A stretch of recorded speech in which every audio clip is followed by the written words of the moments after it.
And good morning, everybody. It is Wonderful Wednesday with Dale Turnbull. Now, Hello. yes, hello, Dale. Okay, what's happening next? What have you got going on? Well, lots of things. Always juggling, as I say, the best people are. But anyway, so yeah, got lots of different stuff coming up. At the end of the year, I'm doing a new year with metaphors of movement for those people who have done it, looking to explore where we've been and where we're going to go. So that's really cool. You've got something coming up at the end of the year as well, right?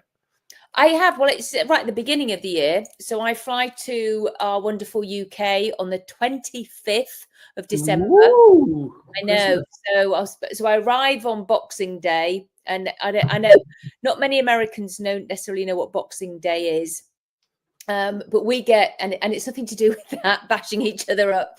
It's a day when I should like explain it. I don't know if anybody's really interested, but it's a day when rich families, very rich families, they would eat the leftovers, and their servants, if you like, would have the day off, and they would get the day off, and that was their Boxing Day. And funnily enough, I think they often did have boxing matches. I'm pretty sure They there was would go boxing to. matches So as well. yeah, there was a lot of the, if it wasn't cockfighting, also, no, going on anyway.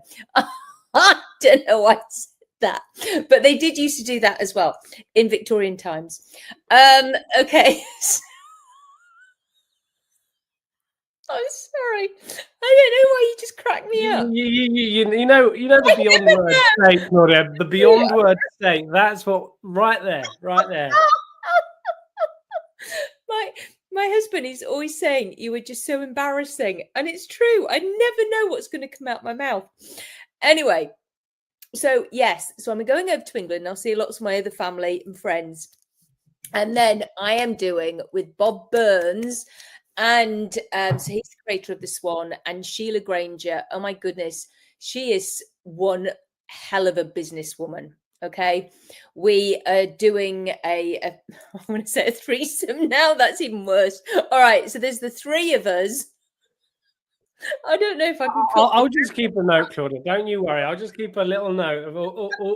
We can get your editor to go. Now I'm doing my piggy noises. All right. Behave. Okay. So we are doing. Well, now I've got the giggles. Okay. So honestly, we're doing the three of us together are doing a 2-day workshop in Birmingham.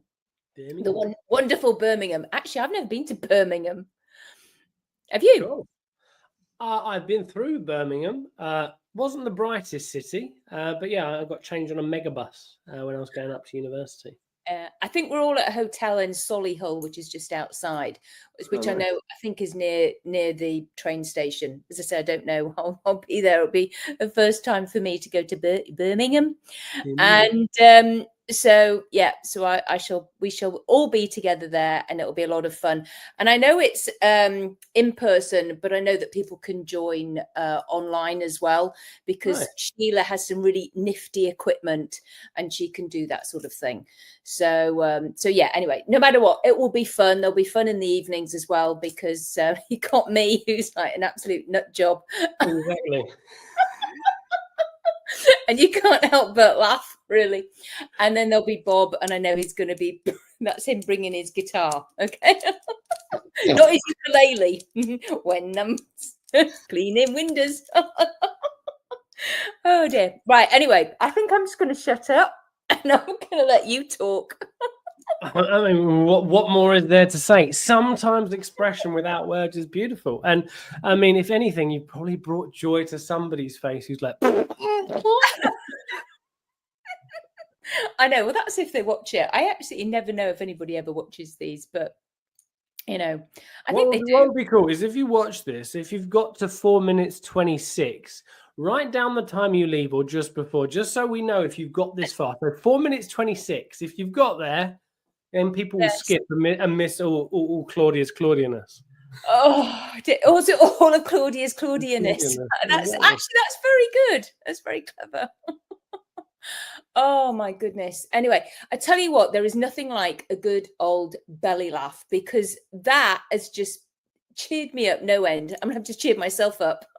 So thank you. That's why you got laughter yoga. Have you ever considered training in laughter yoga, Claudia? Like, I mean, you're halfway there. I know. Well, that's why I do. That's why I started doing the comedy stage hypnosis. Because what's your best joke? What's your best joke? Have you all drunk enough? Because then I'll be a lot funnier.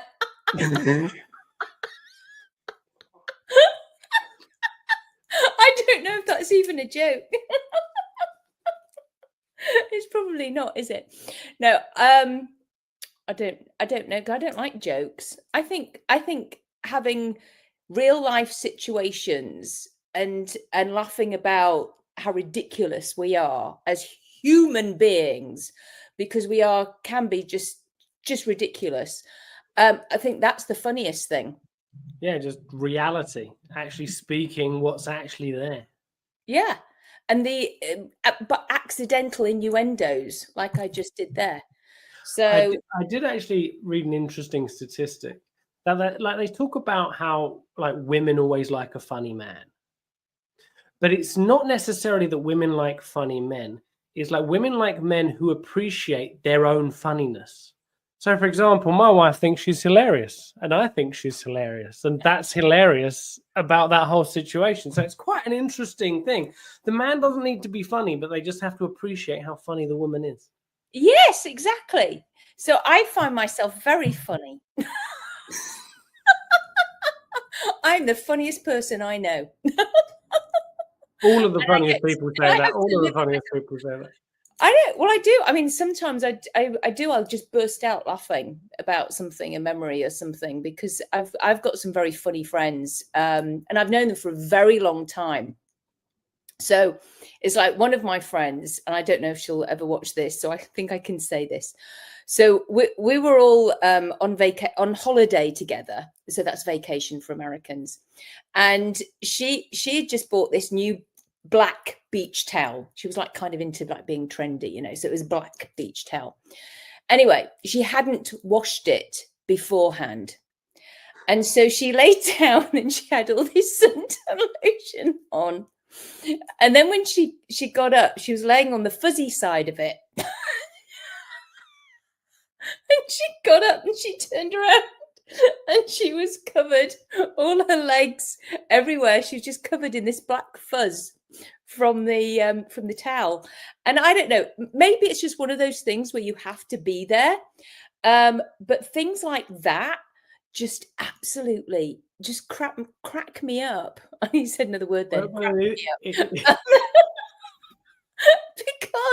it's just like, I just remember her going, oh, because we were going, oh, Lisa, because she went, there were all these really nice, good looking men around. And there she is with just these black fuzzy back. Looking like she's got very extensive back hair. Yes.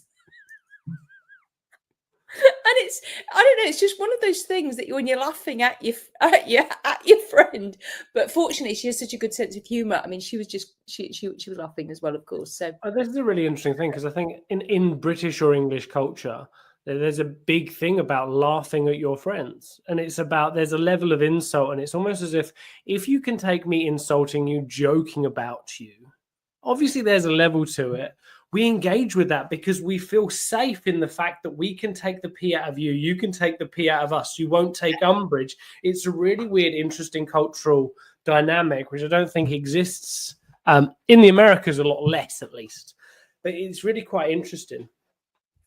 I agree. There is nothing funnier than, it's just like, I mean, not the horrible, stupid slapstick, you know, where it's done on purpose and it's really obvious. But there's just that natural, subtle scheming, joking. It's, I mean, what was it? Oh, I was on a webinar with this people, with these lovely hypnotists, and there was this older man, and his chair just collapsed underneath him.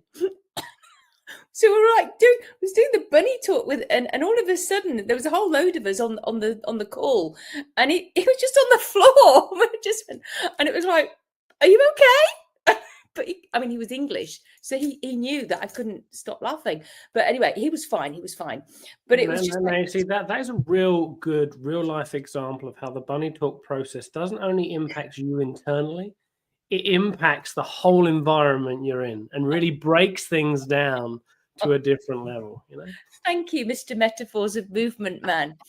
Now, actually, we were talking about this bit before. Now, we were wondering, weren't we, about how, because I've done your workshop, you've done my workshop, and actually, there's so many different facets where they can interlink. Yeah, and I love that, because you're right. Because with the bunny talk, we get it out onto paper, and I mean, I always prefer when it's in person and like somebody's properly lying on their body, and then we're all on the floor doing it. Because you can really feel it somatically, and I get huge change work with my clients when I do that, of any age. So it's like, and then it's very interesting because with the metaphors of movement, you also draw. Yeah. Now, on that large sheet of paper, you could then be also, well, where are you? You know, actually have it and draw it out with them on that paper. And even they can add in and draw it out as well, because what it actually feels like, because you know in the bunny talk, when somebody's like got this feeling of it, it's like, so just say something in their throat, and it's like, maybe to them it could be jaggy, okay, but somebody else it could be swirly. To somebody else it could just be like a hard big cannonball. Yeah. So it's going to be whatever it is. Then, of course, they're choosing a color. Then, of course, they're doing this. So there's all the different things that you could do, because you do this whole thing of like, well, you know, what's in front of you, where's behind you. And you could do that with the body. And it's like, oh, my gosh, it got me so excited of what you were doing with the metaphors of movement, of how that can combine in with the bunny talk and the body. Yeah, you give me an interesting idea that I didn't think of there, which is quite cool. But if we come to the example in the throat, right, we can, one of the things that metaphors of movement does is bring unconscious experience to conscious awareness. So let's just imagine it's jagged in their throat. So it could be quite painful for them to express themselves. It could hurt if they want to say something.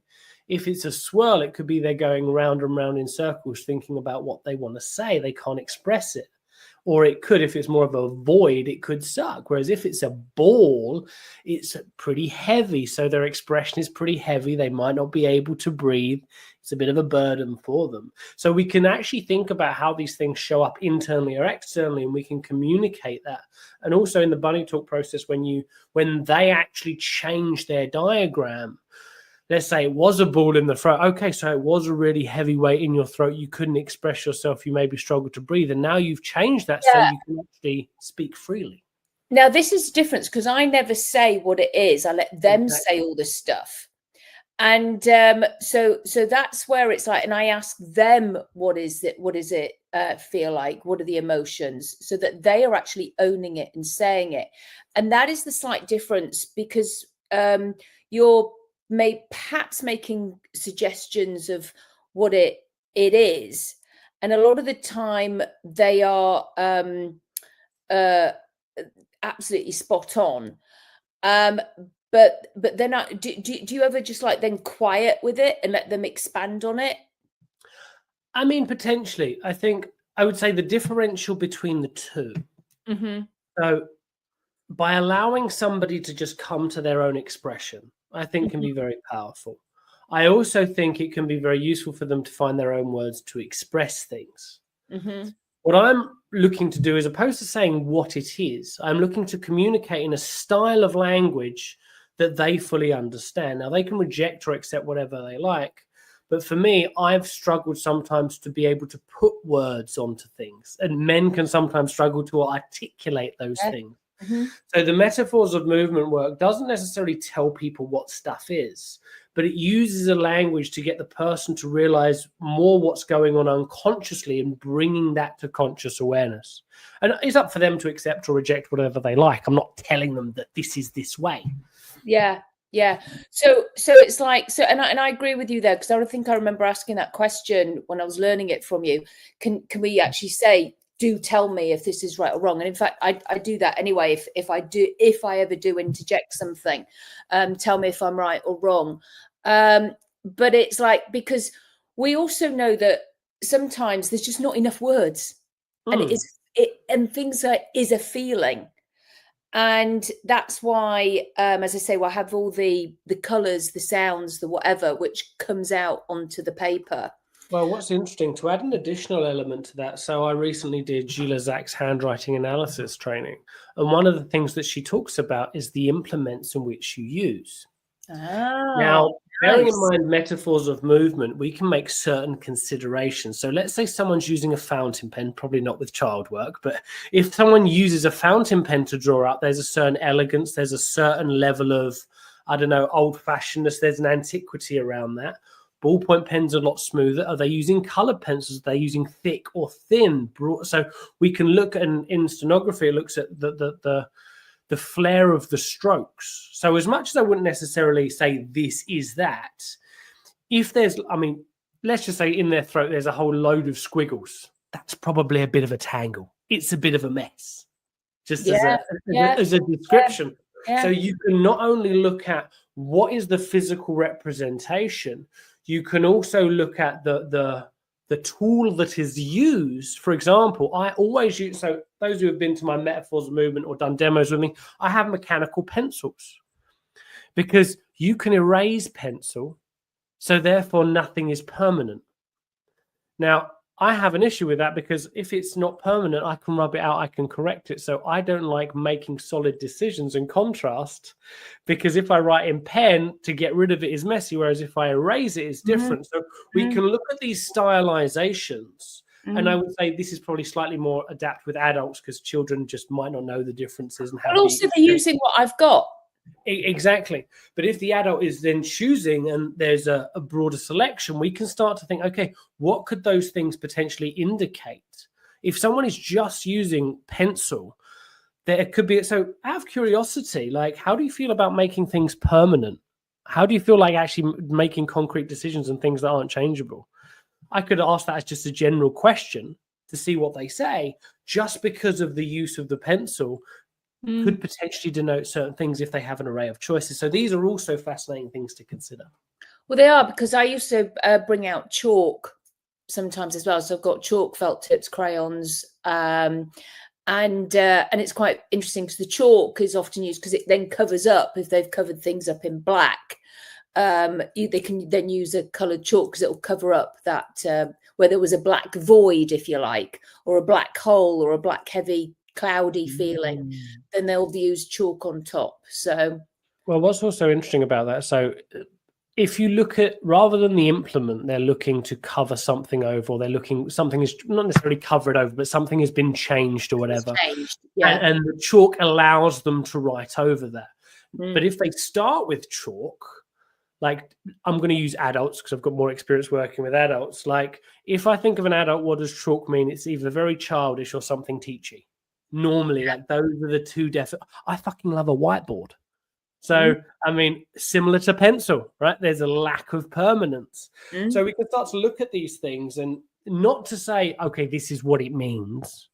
Because I think very similar to you, you want to be cross-checking. It's like when you do a pre-session questionnaire. These are the potential trends, or you do your emotional intelligence, which I think is beautiful from the bunny talk. These are the potential trends and things I'm seeing. I want to cross-check in the session to see if that is true, if that's reality, if that's where we need to look. But they're interesting additional considerations that you can look at. Yeah. We can be deep and profound when we're not giggling out. I know. Fancy that. I know. And then we're also talking about, because I use like toys a lot, you know. I've just got these to hand actually at the moment. I know. It's oh, hang on, I have got a little bunny. Oh, and I have got a spider. There we go. I always have things to hand. So it's like, and how you would then, dropping them, how you would then metaphor of movement these guys. And now people go, what is she using toys for? Well, actually, sometimes this checks the work. And if there is still something there, it's like, tell me a story, or what is this, if they've got this anger, what is it? Have you got an object around you that represents that? And it could be that, or it could be a snake. I had a little girl the other day. She chose, there was the snake out, and she said, that's Satan. And that is who that person is like. And she put that person near them. And it was like, oh, okay. Her mum was in the room with me, and it was like, it was quite profound. And so, yeah, there's all sorts of things. So I'm just curious how you would add that, or have I just thrown you in it? No, that's thrown me in it. There's a metaphor right there. I mean, I don't normally work with children, so I don't have cuddly toys. But yet, let's use a really cool mineral, and I've got a mini globe. I've got a mini globe. Yeah, well, it could be any objects. I mean, any objects. I use these with my adults. So if we're to look at this, right? So they picked a globe. So as much as we say, I could ask what the globe represents, or I could say, well, this is a pretty global thing. It's pretty well rounded. Similarly, this is very well rounded. But we can look at their relationship. So if, for example, the sphere is above the globe, if it had eyes, it would look up to the sphere. The sphere would look down on it. Which way are they facing? For example, let's imagine a child is never seen by their parents or their caregiver or whatever. There's a high likeliness that if the thing has eyes, they'll be facing away. So you're not seen. They don't see you. These are possibilities. And it's how we can communicate this language and these dynamic. And if you're, let's say, doing this with children and parents, depending if you're doing a group session, the parent can then see that relationship. They can understand that relationship. It could be the parents are putting themselves first. And I think it can be very useful to do that as a parent, but there's a time and a place and a context. If you've got a crazy young child, you need to put that child's needs ahead of yours in a lot of context until they start to become more independent. But then there's some way you might want to take your own. But if that child feels left alone, you can start to explore these family dynamics and put words to those positions and where those toys are, which can be really insightful and enlightening, because it helps to bring to conscious awareness how we're seeing the people around us. It really does, because when they're on the floor and there's lots of other toys, I'll often ask, oh, what does that one need? What do they need? And where do you want them to be? So it's like perceptual patterns. It's like of where you want things, and what does that feel like now? What's that like now? And it's and it was really interesting how she brought somebody back into the fold, and this is what I want. But it's at the moment it's just not going to happen until something else happens. But it was very interesting for the parent to observe and see what the child actually wanted. Well, also looking at that, right? Let's just bring that person back in, not going into context. There is a need or a want for proximity, and that proximity will give something. So then, depending on if the family dynamic and structure is working well or not well, depending on where the stuff is, let's imagine it's a relatively functional family system. Which family system is relatively functional? You can then look at, okay, how can we create that proximity? It could be that daddy's always working or whatever. How can we get some closeness with daddy, even if he is working? How can we create some of that time, even if it's less? And we can look at satisfying those needs and wants and desires, if that's something we want to do as a family unit. Yeah. I mean, it's a way for people of any age to actually express themselves. And I mean, I've had grown-ups just hold something and then just burst into tears, and because they've gone literally regressed with their eyes open back into their little child. It's quite fascinating what happens when people are literally physically holding things as opposed to doing it online. So as a quick invitation for those out there, if you've watched a 24 minutes 18 and you've found this to be quite interesting and insightful, put 24 minutes 18 interesting and insightful, because you got past the giggles. I mean, if this was advertised, people would have left in the first 10-15 minutes, because first 5 minutes, because it's like, what is happening? We're just chatting rubbish. But if you found this interesting and you've lasted this long, I'm going to give you a thumbs up. Right, we'll give everybody a thumbs up. if they've lasted this long. I absolutely have no idea whoever ends up watching all the way to the end. But it's fun because it's like you and I chatting anyway. So and discussing stuff. Okay. Good, everybody. Thank you for watching. We appreciate you, and no doubt I'll have Dale on here again because I always think it's good fun. And so it's goodbye from me, Claudia Rickard, and it's goodbye from. Oh. Yes, thank you for watching.